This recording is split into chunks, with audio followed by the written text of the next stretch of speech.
$238 days, 7 months, 26 days. The last episode of Coop's Corner was December 15th, 2025, when I thought I could juggle a podcast and grading over 3,000 transfer portal players.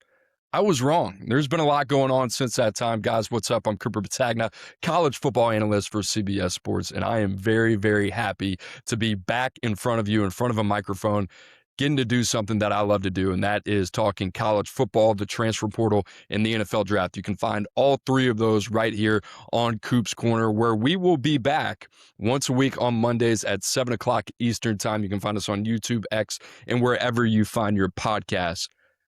Woo! Like I said, guys, good to be back, and we got some low-hanging fruit to start the 2026 college football season. We're going to talk about the teams at the top of the SEC and which teams can contend for a national title and a college football playoff appearance. But first, we have a new title sponsor, and that is no other than Bruno and Bruno Law Firm from New Orleans. Big legal problems need serious answers. That's why Coop's Corner links up with Bruno and Bruno Law Firm in New Orleans. From personal injury to medical malpractice, they've recovered millions for their clients. They'll treat you like family because that's what they are. Call Bruno and Bruno today or visit brunoandbrunolaw.com. Just feels a little bit different. We didn't have a title sponsor last year. Maybe we just had to take a little bit of time off. And if you're wondering where I went, I mentioned the portal. It was a lot. We had a lot to juggle, but sure, my wife and I also welcomed our first baby into our family last June. We also moved back to Louisiana. We also built a new house. There was a lot going on, a lot of balls in the air. Point being, the seeds have been laid. The roots are starting to grow.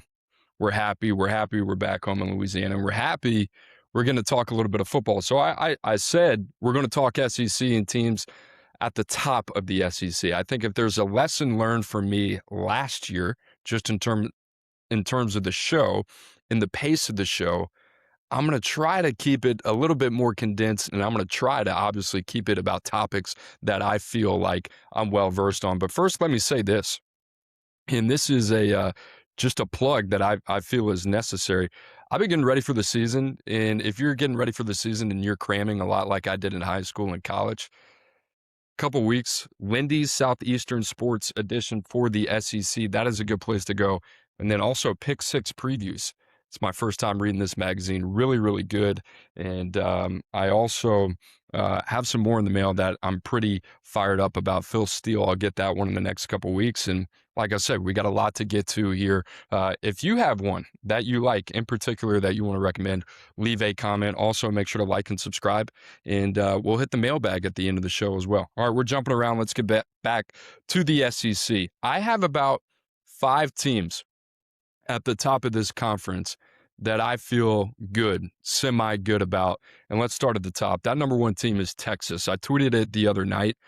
The SEC with an asterisk should run through Austin. And if you look at everything they have, I mean, we're talking about potentially 5 first-round picks here. You think about maybe one of the best offensive players in all of college football in Arch Manning. You have Cam Coleman coming over from Auburn. You have Ryan Wingo. Guy is a former 5-star. He's got a lot of juice there as well. We'll talk a little bit about him. Jelani McDonald on the defensive side. You have Colin Simmons as well, one of the top 5 players in all of college football.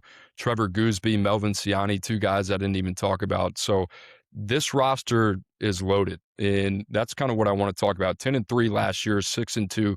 They finished their last 8 games, 7-1. And I think the big story for Texas was the play of Arch Manning. I did a episode on this very exact show for a guy that scouted Arch Manning and grew up only a few blocks away from Newman High School. I can tell you the panic meter for me last year, halfway through the season with Arch Manning, was high. It was saying, hey, maybe I didn't see something that is not showing up here. After the Mississippi State game, where Texas comes back ferociously and wins that game, something started to click. And the bottom line on Arch Manning for me was I thought the game started to slow down for him from a mental processing standpoint. And that was really the big thing. Mechanically, I will say, a lot of the issues that he had in the short to intermediate part of the field, I still think they stem from lower body mechanical issues. Those showed up in the second half of the season, but just the playmaking ability of Arch Manning, you saw Texas really start to be able to come together. Now, the biggest thing for them is they got to be able to run the football. And we saw Texas last year really kind of struggle with that. So what they do, the offensive line, I talked about Trevor Gooseby.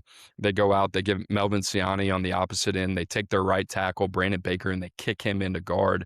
This is a unit, along with every team that I'll talk about that has a chance for the college football playoff.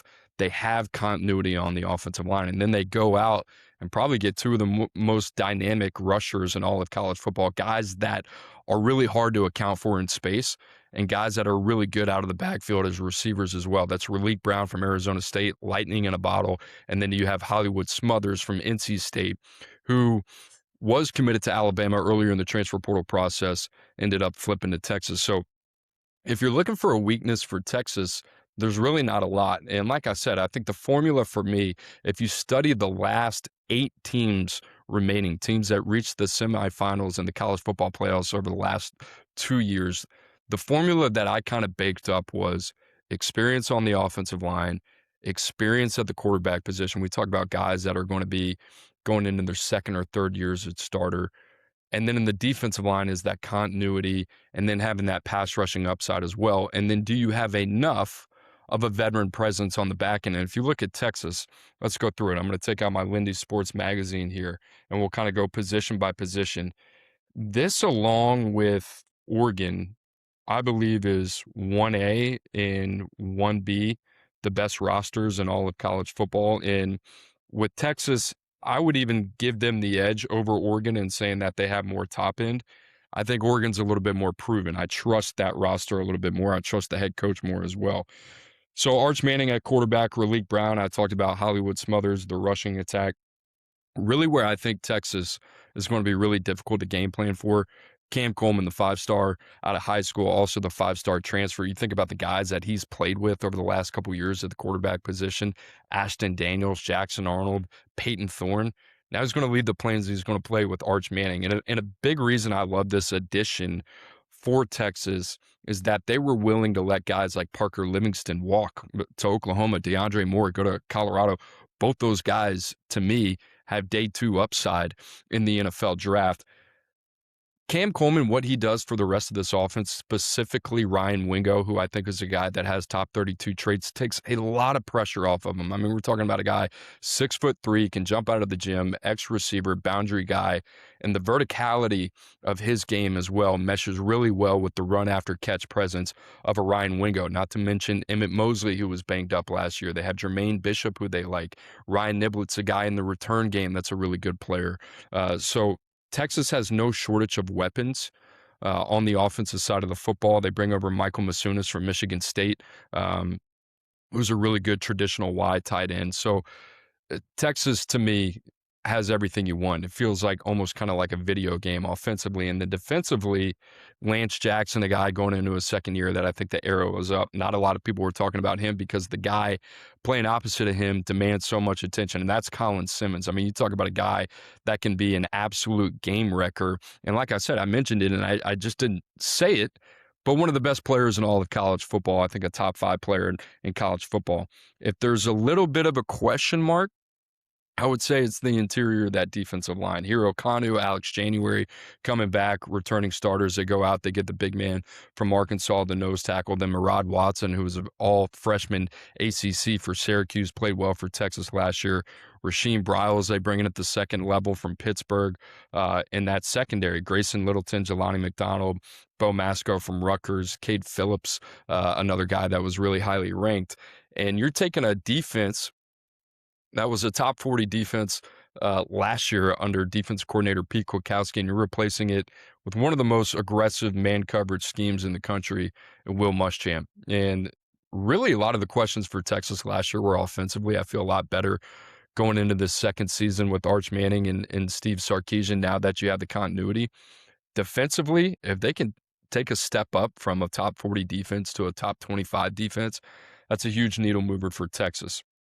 All right. Taking a look at the schedule for the Longhorns, It's pretty difficult. ESPN has it as the number 3 strength of schedule in all of college football. And their non-con, they will start with Ohio State the second week of the season in Austin. I mean, you think about it for Texas. What is that? I mean, they have 4. I want to make sure I get this right. 4 teams that played in the college football playoff last year on their schedule with Ohio State, Oklahoma, Ole Miss, and Texas A&M. And Ohio State, second week of the season, top 4 team in the country, Julian Sain, Jeremiah Smith, one of the best roster builds in the country year over year. And I think if Ohio State's going to have an advantage, it's going to be in a little bit of the continuity in the era of NIL and the transfer portal with a lot of things moving around. I think that's Ohio State's superpower. So I like Texas to get in.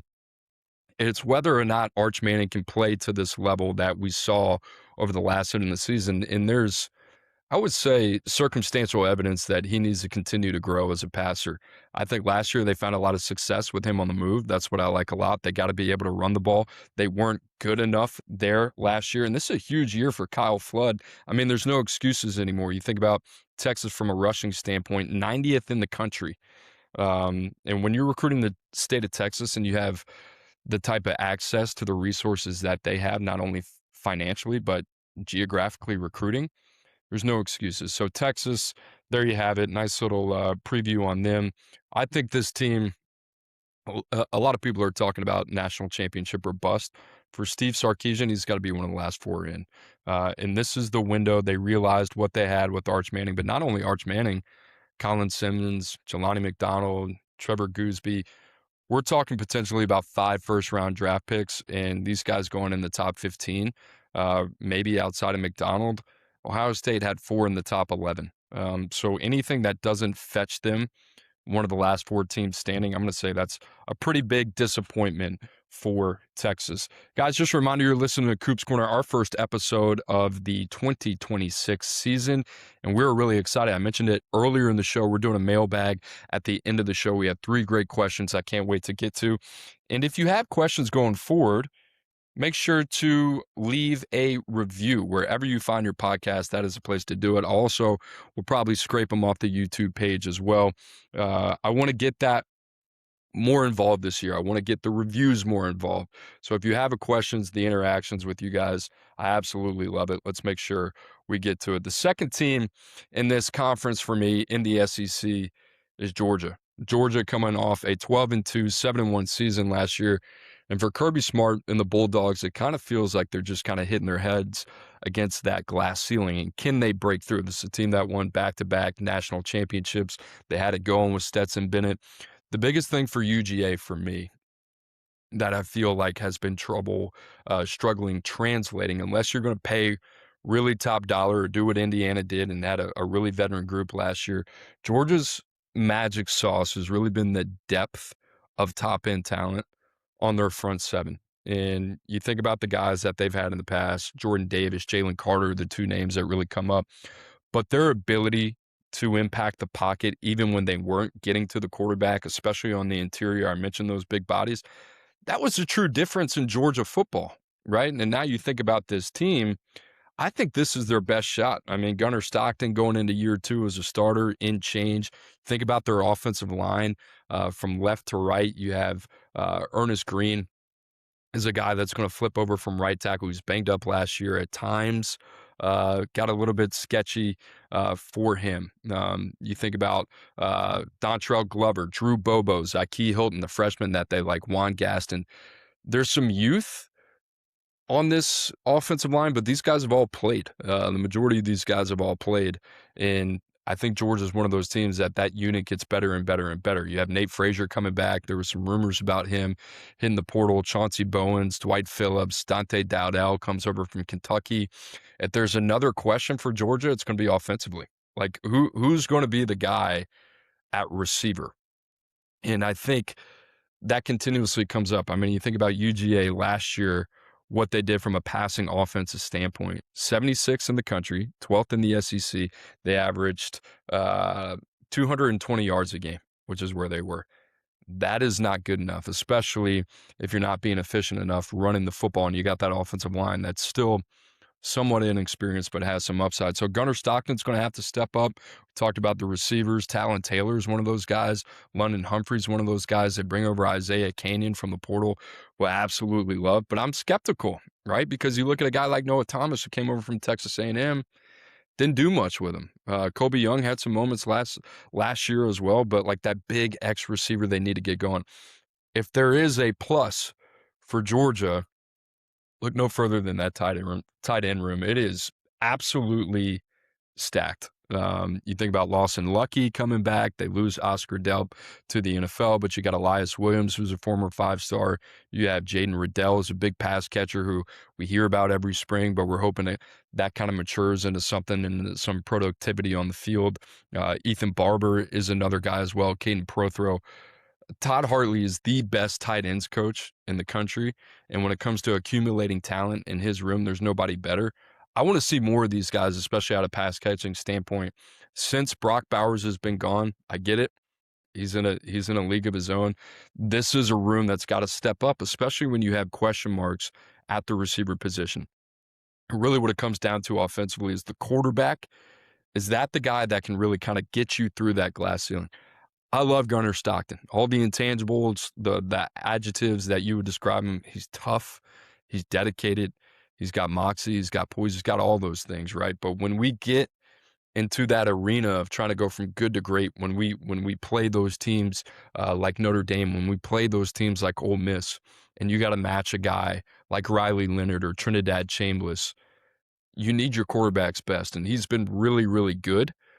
But is there enough in terms of Gunnar Stockton to help elevate Georgia? And I think that question comes down to defensively, which my biggest question is, who's going to rush the passer? They weren't good enough there last year. They went out, they got Amaris Williams, a former 5-star from Auburn, who's a little bit disgruntled there on the plains. He had a really good spring, and then he tore his ACL, right? So it's Quintavious Johnson, it's Chase Linton. It's those type of guys that are going to have to step up for Georgia. I think the good thing for Georgia is that second level has a chance to be nasty. And if you're Glenn Schumann, he's a guy that's not married to just playing second level players off ball. He will use them off ball. We saw them with Chris Cole last year, who I think if there's going to be a name that's going to explode in the middle of Georgia's defense, that's going to be one. Justin Williams is another guy. You think about the depth that Georgia has. Zayden Walker, one of those players as well. So Georgia, I think, well equipped to be a team in terms of their front seven depth, in terms of their interior and their linebackers. They got to find a way to get creative, and then the defensive backfield's got teeth, man. Ellis Robinson, I think, is a future first-round draft pick, former 5-star. DeMello Jones, you get Khalil Barnes returns home from Clemson. You got Jamarly Riddle, and then KJ Bolden's going to be a top 50 pick as well. So defensively, I think Kirby Smart and Glenn Schumann have more than they've had in a really long time. So Georgia, to me, especially when we look at the schedule, you have Oklahoma at home, you have Florida and Atlanta, you're on the road at Ole Miss, and you're on the road at South Carolina. That's a really manageable schedule for Georgia. And in terms of the veteran presence that they have, I like Georgia, and Kirby Smart is a guy, like, you know what you're getting. I think at this point we know where the floor is. The question is, can Georgia reestablish the ceiling? And over the last 2 years, that answer has been no. This is a year that, to me, is going to be fascinating from a case study standpoint, because Georgia's kind of gotten comfortable in terms of how they've built their roster. They're very, very good. But what do the tweaks look like if it's another quarterfinal, semifinal finish for the Bulldogs, which is where I think they're going to be? All right, the next two teams might be a little bit of a surprise, and I like it that way. But I tweeted about it a day or two ago. I really like Oklahoma, and I really like Ole Miss. But let's start with the Sooners, man. This is year 2 of the Brent Venables, Jim Nagy marriage, and I thought OU did a really good job this offseason kind of addressing some of the areas where they needed to improve. And last year, it kind of fell off once John Mateer ended up getting hurt in the Auburn game. We saw him play through injuries.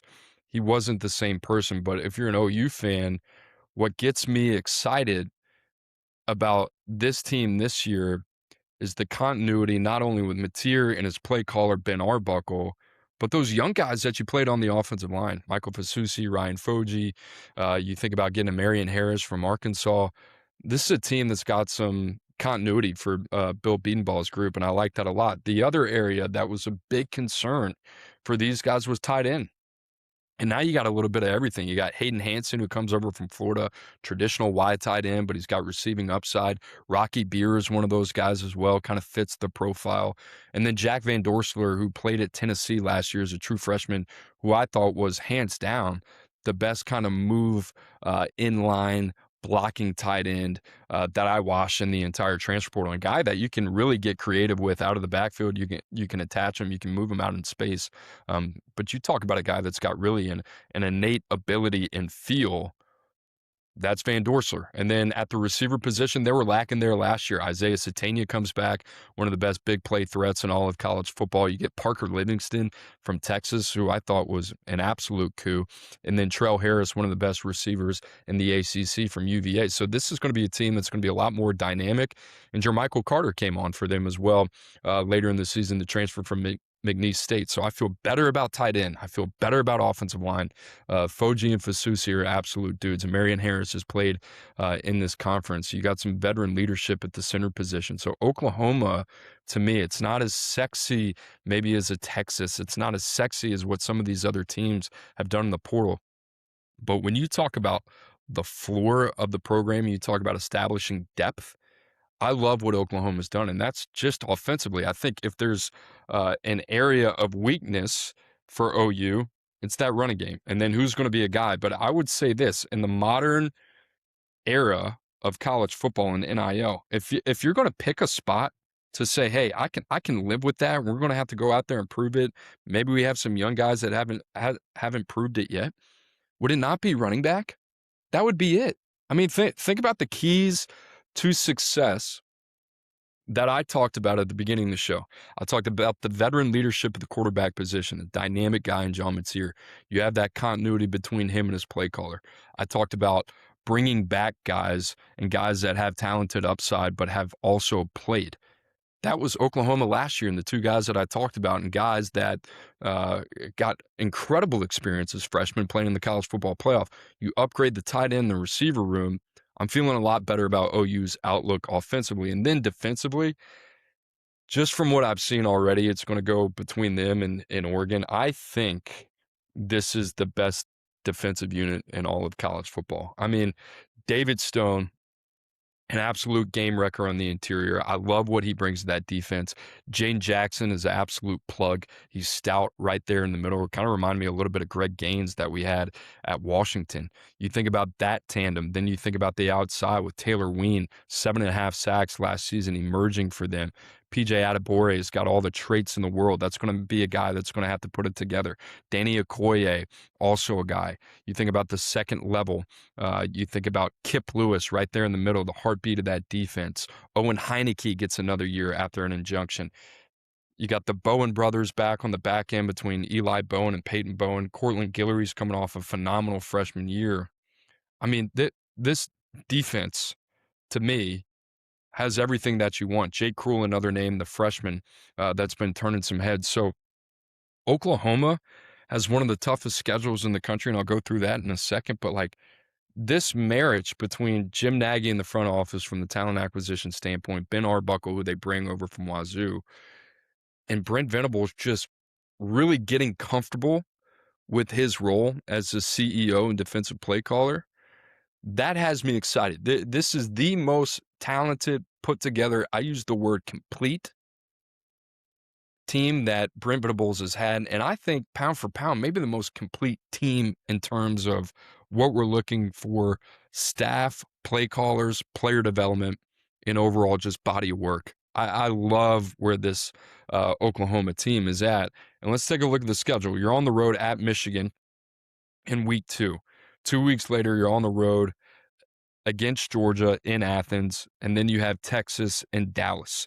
The rest of the schedule kind of cools off a little bit, and then you're in Gainesville in November, Ole Miss at home, Texas A&M at home, and then on the road to Mizzou. What I like about this is such a challenge, and I get excited. I think this is a team that has all the tools to go win win big in these environments. And I just love the college football playoff experience for Brent Venables and his team. I love it for John Mateer. They're going to have to figure out that running game. That was not where it needed to be last year, 112th in the country. So we're talking about Texas, Oklahoma, two teams that if they're going to go and accomplish the aspirations that they have, which is championship aspirations, they're going to have to run the ball better. And we're talking about two of the most respectable, reputable offensive line coaches in the country and in the SEC, and Kyle Flood and Bill Bedenbaugh. Time to earn the paycheck there. So Oklahoma, a team that I really like, man. And we'll learn a lot about them early in the season. All right, guys, just a reminder, you are locked into Coop's Corner. You can find us every Monday, 7 o'clock Eastern Time, YouTube, X, wherever you find your podcasts. Make sure to like and subscribe. And remember, if you have a mailbag question, we'll get to them at the end of every show. Make sure to leave a review. That is where I will go find them. All right, the next team I want to talk about, the Ole Miss Rebels. They feel to me like they're just getting discounted. They're kind of getting overlooked. And another team similar to Oklahoma, you can look at the schedule. You can understand Lane Kiffin's out of there. Charlie Weiss Jr. is out of there. You know, they lose Stribling to the NFL draft. I get it. You know, is it the same team? No, but I like the DNA. The core parts are still there. And let's start with a guy that had over 4,400 combined yards, 30 touchdowns, Trinidad Chambliss. And I don't know, just a little bit earlier in the offseason, there felt like there was this 1 week where everybody just woke up and they realized that Trinidad Chambliss may be the best quarterback in the country. And that's not saying he's got the best physical traits. It's not saying he's got the most Sunday upside. But if you needed a player tomorrow that you were going to walk into the Lions' den, I don't think anybody would pick another guy other than Trinidad Chambliss. And that's what Ole Miss has. And ultimately, he's the tip of the spear. And the good thing is he's got his running mate back with Kawan Lacey, who I think is a future first-round draft pick. I think he's the best three-down running back in all of college football, and a guy that's super dynamic, can beat you inside and out. Love what he does in the receiving game. And Ole Miss is going to be one of those teams. New offensive coordinator, I talked about it. Most of the offensive staff to Baton Rouge with Lane Kiffin. Defensively, this is a unit that's got to be better. Top 50 unit with Pete Golding last year. But really, for me, what I get excited about, I mentioned the running game with Kawan Lacey and some of the pieces that they have there. I get excited about the defense. I love Will Echols, man. People are talking about Will Echols, the defensive tackle, being a future first-round draft pick. I'm on board there. I love him. I thought he was one of the most instinctual defensive linemen that I've watched in a really long time. That's not really something you typically say about a defensive lineman. Cam Franklin comes back. Centarian Perkins comes back. You got Luke Farrelly, who they nabbed from Clemson via Cal, an all-ACC type player. Keaton Thomas, if you're looking for a breakout defensively at the second level, I think Keaton Thomas is one of those guys. And then defensively, in the backfield, I think there's enough juice there. I really do. They bring over some guys from the portal. One of those guys being the safety from Florida State. I'm blanking on the name, but I got tabs right here that I'm going to find. So defensively, that secondary, I think, is good enough. That's kind of the category that I put them in. And let's see. All right, Antonio Kite back for another year. Jalen Braxton was a transfer from Arkansas that I like. Sharif Denson, kind of a guy that can play safety, play nickel, plug in. Edwin Joseph is the player that I like, who I think his best football is ahead of him. So Ole Miss, similar to Oklahoma, we look at the schedule, and it's tough, man. You open with Louisville, who I think Louisville is a dangerous team, and a team out of the ACC that could make the playoffs. That one's in Nashville. 2 weeks later, you got LSU. And then you're on the road in Gainesville. And I'll talk about the Gators a little bit down the line. Texas on the road, Georgia at home, on the road at Oklahoma. So Ole Miss, to me, it was a magical year last year. Like it wouldn't shock me because of the quarterback. It wouldn't shock me because of the running back. And it wouldn't shock me if they made a jump defensively, maybe into a top 30 unit. And if they can do that, then they're certainly a good enough team to represent the SEC in the college football playoffs. I think more schedule dependent more than anything is Ole Miss and Oklahoma. And I don't think I'm telling anybody anything that they don't know. The good thing about those guys, Mateer, Chambliss, tip of the spear. I mean, those are ballers. Those are QB1s. Those are guys you want to go to war with, and I think that's what you got there.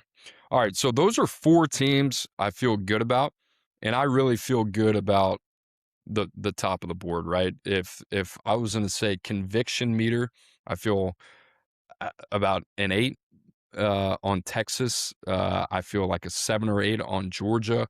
On Oklahoma, I'm like a 6 or 7. I feel good about Oklahoma.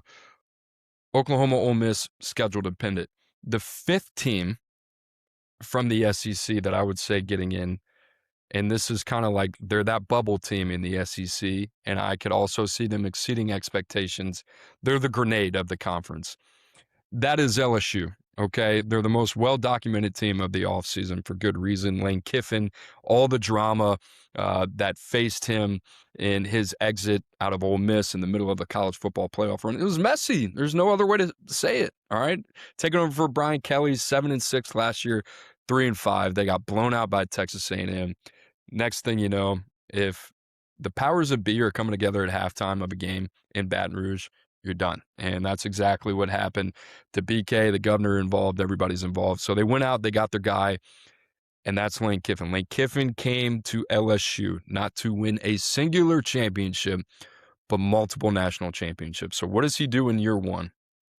60 new players, 41 via the transfer, 19 via high school. And you saw a little bit of everything, a little bit more of the formula that he had in Oxford mixed in with who they want to be on the high school recruiting side. Guys like Richard Anderson, guys like Deuce Geralds, guys like Lamar Brown, guys like Corey Barber. That's why he came to LSU. I'm not saying that Ole Miss can't recruit the high school ranks. They certainly proved that they can do that. But LSU, I hate even saying it. It's just different, right? Hey, give it to him. Like guy's good with slogans. You got come to the SIP now. He's got just different. It's just different. And I think when he's trying to explain that is like, yeah, there's a little bit more of an edge naturally built in Baton Rouge than he's had at other places. So what does he do? He goes out. He gets Sam Levitt at the quarterback, 16-4 at Arizona State, coming off a Liz Frank injury last year. This is a guy that's so dynamic that the range on him and the variance of where you see him as a pro prospect probably falls anywhere from this guy puts it together, he's a first-round draft pick. And if not, and if he's maybe more so of what we've seen, he's probably somewhere in day 2 and a guy that's got developmental traits as a starter. But he can make every throw on the field. He plays off platform. I thought there's some wild Colt in him that kind of reminds me of Mateer, but I also think he's more advanced of a passer than Mateer is, especially in the pocket, but he's got to slow things down. And if there's going to be a question mark for Sam Levitt, it's going to be, can he beat you from the pocket consistently, especially in the short to intermediate passing game? There's a lot of times you watch him, it's a little bit frantic, right? But the good thing, if you're an LSU fan, he's got more weapons than he's ever had. They have surrounded him with everything that you could possibly imagine. Speed, size, playmaking ability, run after catch ability, a ground game that should have a good complementary of skill sets with Dylan Jones from Wisconsin, your north-south guy, more of your power runner, Harlem Berry, your more speed and space guy, and then Caden Durham is a guy that can do a little bit of both. Offensively, on that offensive line, here's the question, right? I keep talking about those ingredients.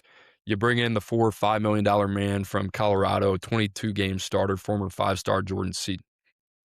Left guard, it's looking like journeyman Bo Bordelon, who will be pushed by young Devin Harper. Then you have Braylon Moore, who was banged up last year, and when he was out of the lineup, it wasn't good. So depth there is really important for LSU. Right guard, Alu Ba comes over from Maryland, and then right tackle Weston Davis, who started to figure some things out a little bit later in the season. That's what your offensive line's looking at. And if you're another thing, if you're an LSU fan, like Lane Kiffin hasn't had the cream of the crop at Ole Miss in terms of his offensive line. He's elevated the talent in that room, but he's had to make do. And so schematically, they've had to be really, really good there. And I think obviously when you have a quarterback like Chambliss, like Dart, it makes life a lot easier. And from a receiver standpoint, I think you're seeing the formula. They're just going to throw numbers at you every single year. And we saw that with Jackson Harris from Hawaii. We saw that with Trey Wilson, with Jace Brown, who they bring over from Kansas State, with Winnie Watkins, who they bring over from Ole Miss, Malik Elzy, they bring over from Illinois, Philip Wright, who is the only holdover there. Like, this is what they want to be. And not to mention Trey'Dez Green, the big freakazoid tight end who's got day one talent written all over it. So offensively, my gut feel on LSU is that they're going to get it figured out. The big question is, can you get it figured out early enough? And I know there's a lot of LSU fans right now looking at that Clemson game, and they can't wait. And they're going to exercise the demons, and Lane Kiffin's a new head coach, and Clemson and Dabo Swinney are going downhill. I will tell you this, Clemson is a dangerous enough team from a skill standpoint and very unproven at quarterback. Like, you got to lock in, and I'm not saying that they're overlooking in them at all, because that's not the case. But this, I don't think this is going to be a walk in the park. I mean, they have guys there: Sammy Brown, Will Hell, Hampton in the secondary. Like, this is a team that's they got dudes. It still exists. That mystique is still somewhat there. So that's going to be a game that's going to be really interesting as well. 2 weeks later, you fast forward, you're on the road at Ole Miss. The National Guard's going to be there in Oxford. It's going to be bananas. And then you got Texas A&M at home. If you can go 3-1, Louisiana Tech sprinkled in there, you go 3-1 through the first 4 games, the schedule is manageable till you get into the back half where you have Texas at home and then you have Alabama on the road. I think this is a 9-3, 10-2 team. And a lot of people are talking about, oh, is it national championship or bust for Lane Kiffin? No, I don't think so. I think a top 15 finish, ideally the opportunity to get in the playoffs. That's where you want to be if you're Lane Kiffin. And let's take the latter too, because you just spent north of $45 million on this roster, closer to $50 million.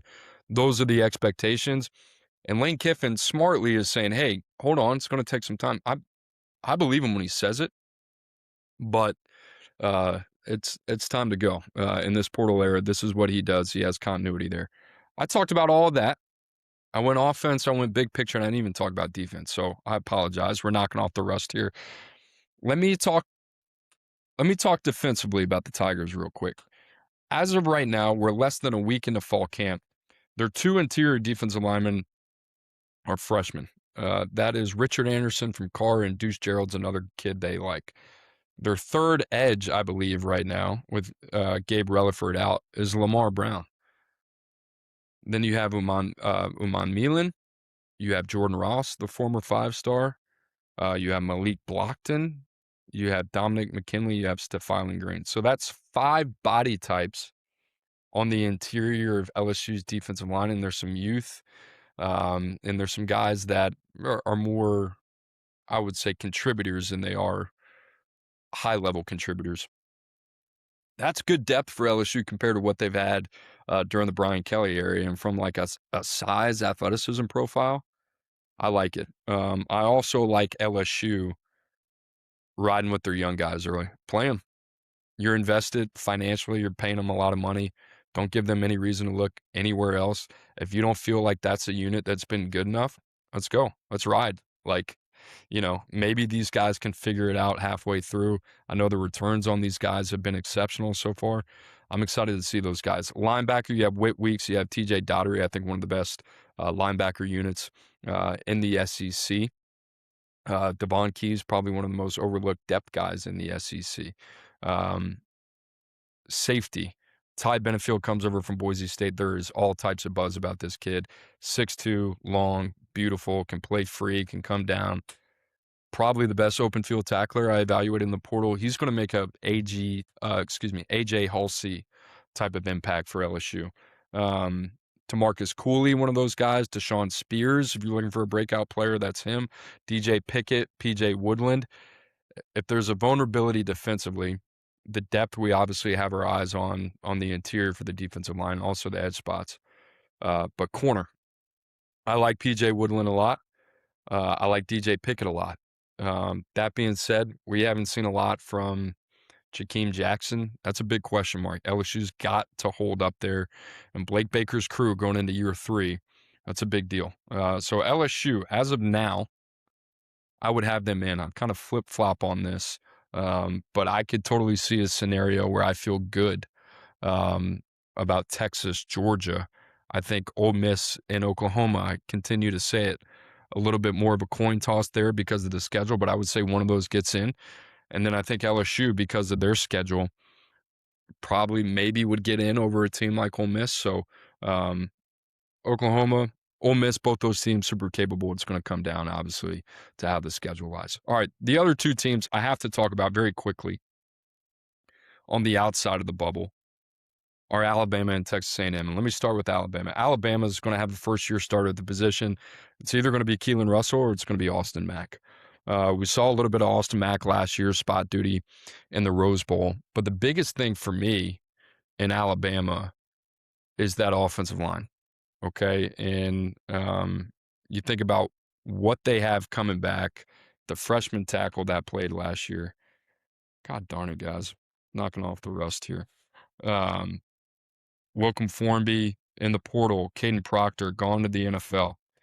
This is a team that couldn't run the football last year. They ranked 123rd. They averaged 104 yards a game. So, I mean, we're talking about the contenders, the make or break. Who's done enough in the offseason? For Alabama, to me, 4 new starters on the offensive line. And left to right, Jackson Lloyd, very talented kid. William Sanders, who's played spot duty at left guard.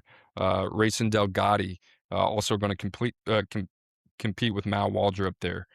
Michael Carroll was the name that was escaping me, and then Javen James at right tackle. I like Javen James. I thought he was a serviceable player for Mississippi State last year. Obviously, there's some questions about Jackson Lloyd. He hadn't played a whole ton. Delgatti comes over from Cal Poly.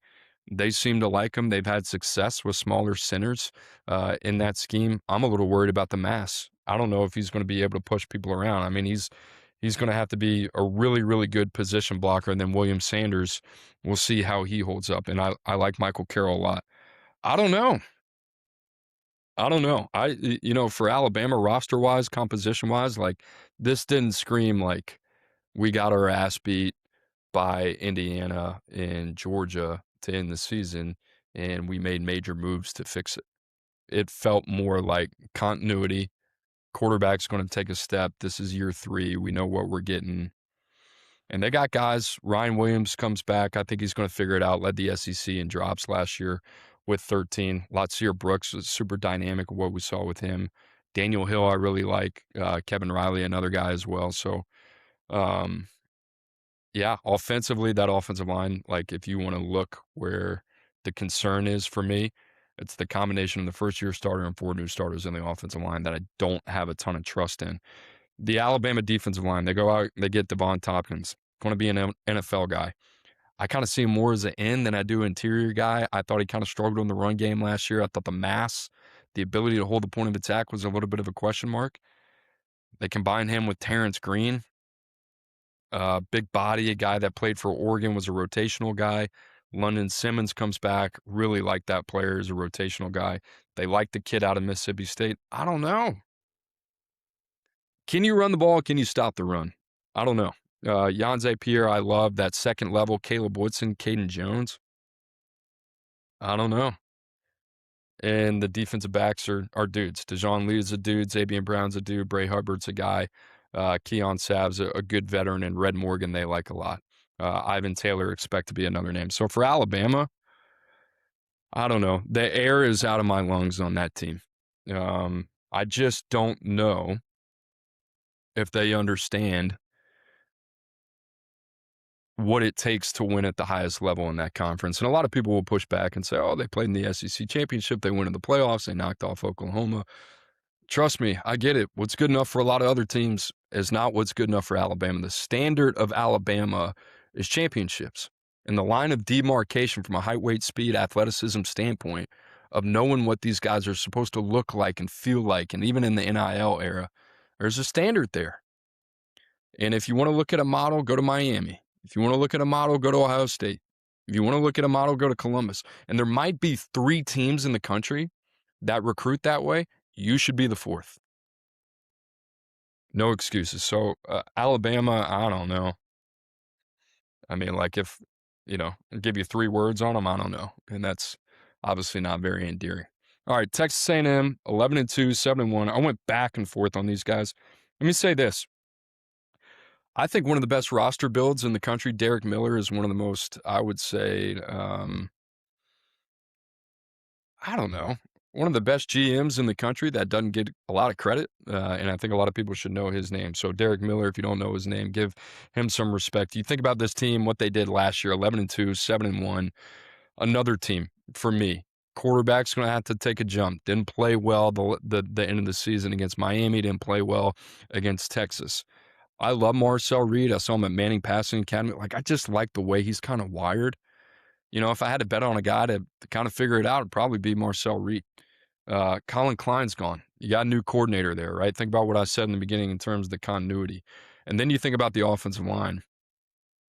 7 starters on offense you have to replace, 4 of them coming on the offensive line.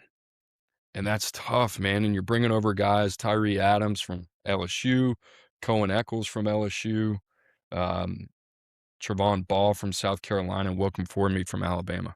My job is to watch all the guys in the portal.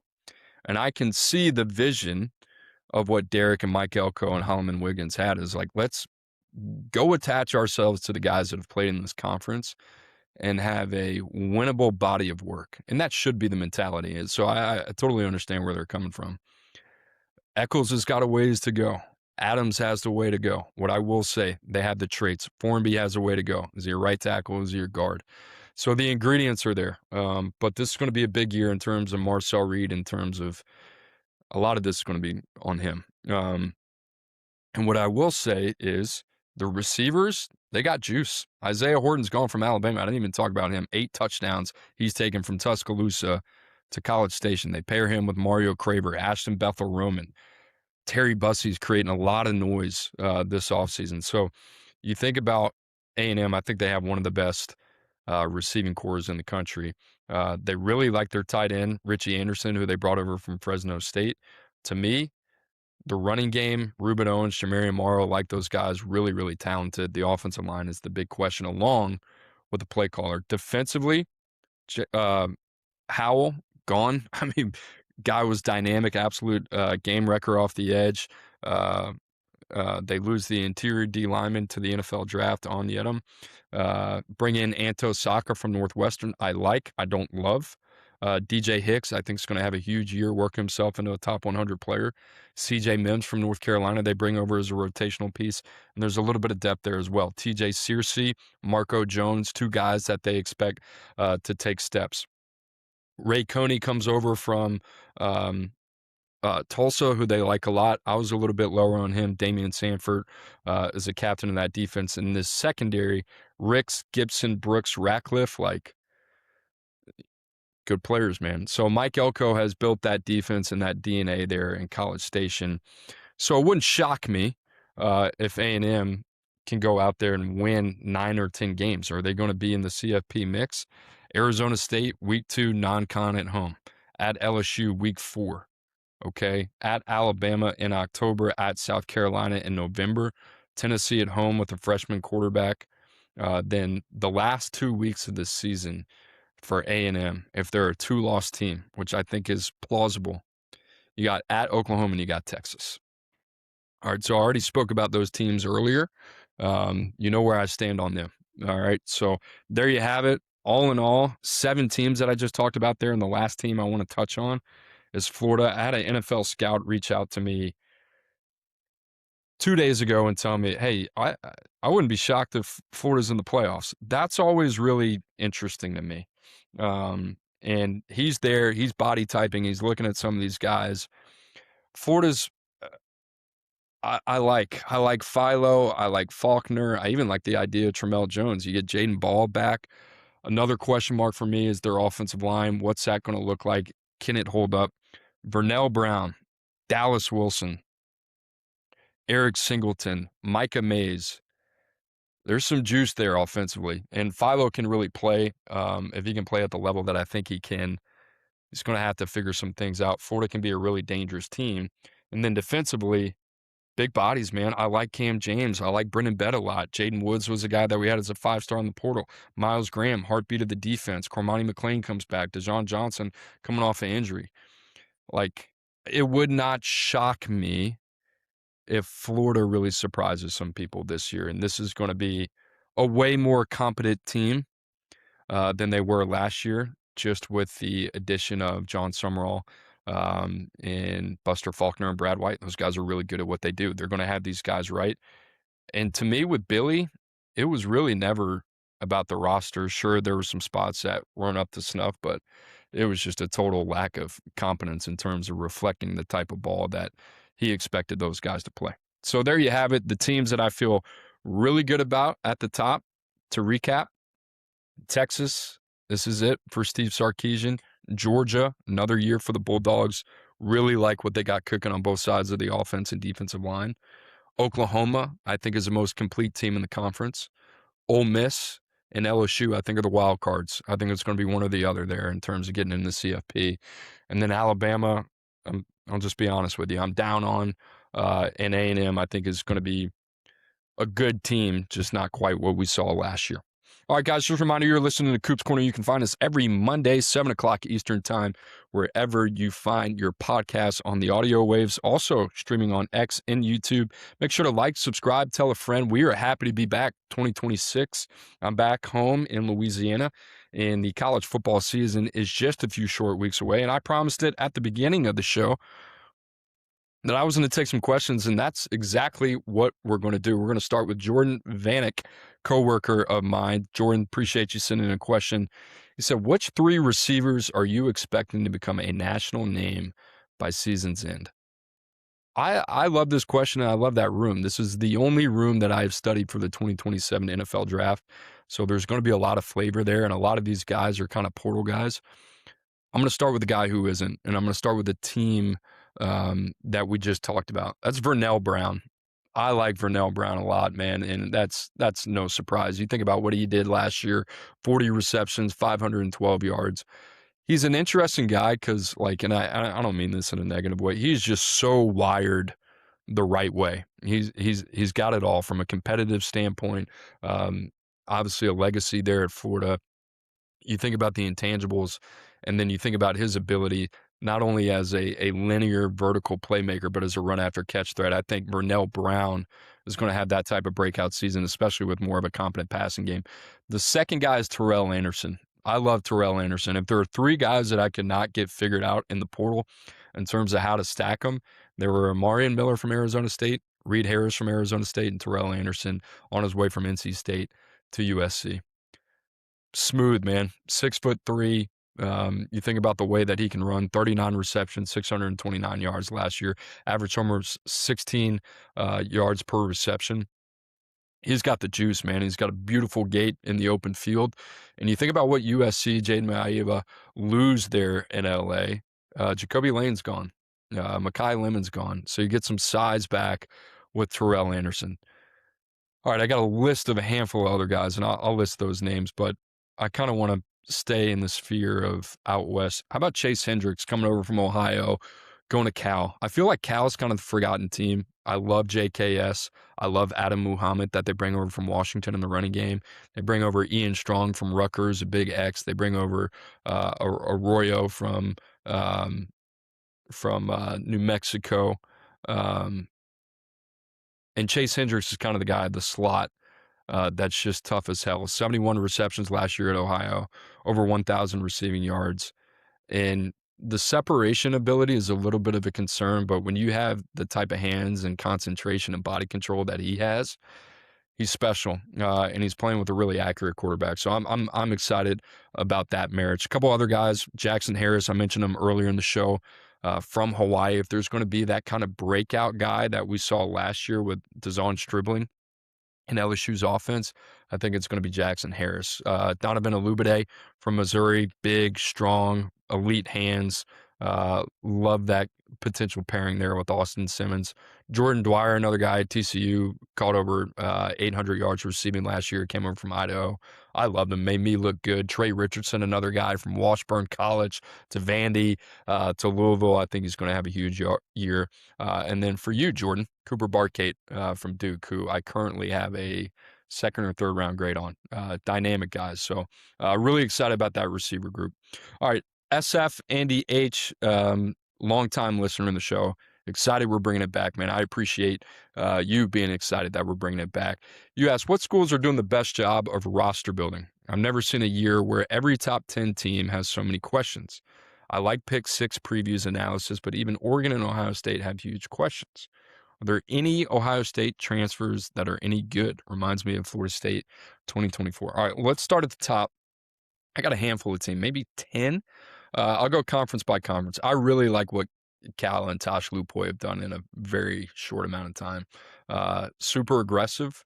Him and Will Stein coming out of that Dan Lanning tree, like there's just a little bit more of they're pointed, they're calculated. Like nothing that I look at them and it's like everything kind of makes sense. The way they marry the high school recruiting along with the portal. They do a really good job. So I'm excited about Cal. I think they can exceed expectations this year.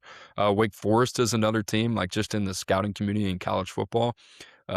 Dickert's got a lot of love out there, man. And teams are really kind of catching on to what they're doing. So Wake Forest, one of those teams. In the Big 12, I would say Arizona State, Cincinnati.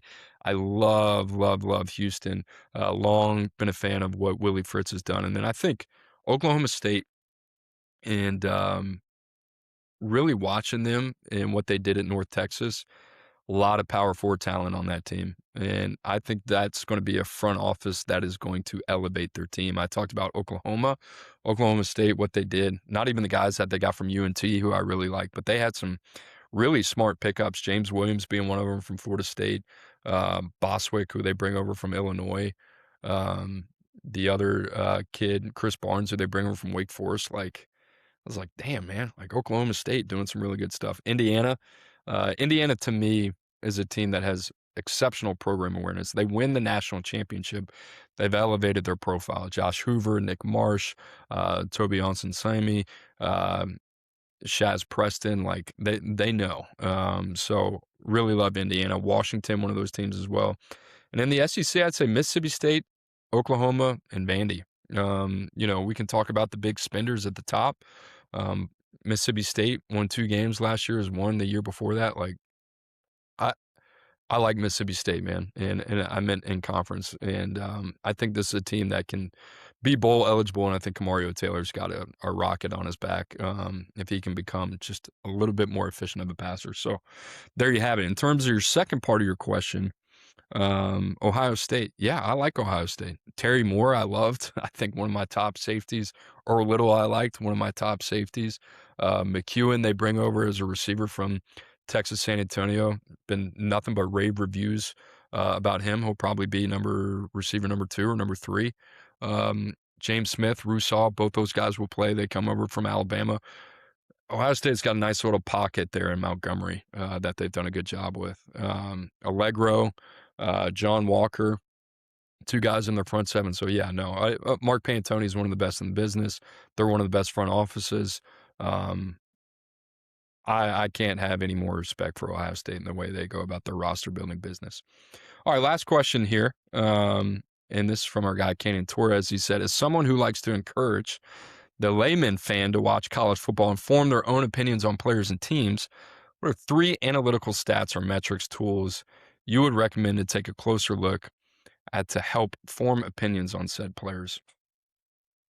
I don't know. I mean, it's a great question. What I would say at this point, it's so much more, in my opinion, about the physical makeup in conjunction with the environment and really kind of what does that look like? I mean, a lot of what I talked about with these teams are not only the objective part of the talent evaluation, but how does that really gel with the staff? How does that gel from a player development standpoint? What does that mean when Texas goes from Pete Kwiatkowski to Will Muschamp, right? Like those are more of the questions. And to me, it's all about finding the the ceiling and the potential of the player and what's in the body. And that's really important. And then figuring out the player as you dive through the tape. Um, and this is great, man. Like, this is the most enjoyable time to watch these guys. I mean, you're talking about the physical development is still somewhat a variable in the puzzle piece in terms of trying to figure out the evaluation. We talked about the schematic and program fit as well. This is it. So this is where projection meets production, and trying to figure out where these guys can take steps. So I know that's probably more of a vague answer. I don't have one analytical stat or metric, and I like to use those more as supplementary data points. I look at those in two ways. So anything that I use, you know, it might be um, a speed and explosiveness point. It might be a route tree. It might be, where does this guy rank in this one specific category? I like to use those as validation to what I'm seeing, or questions that need to be asked that I haven't asked yet.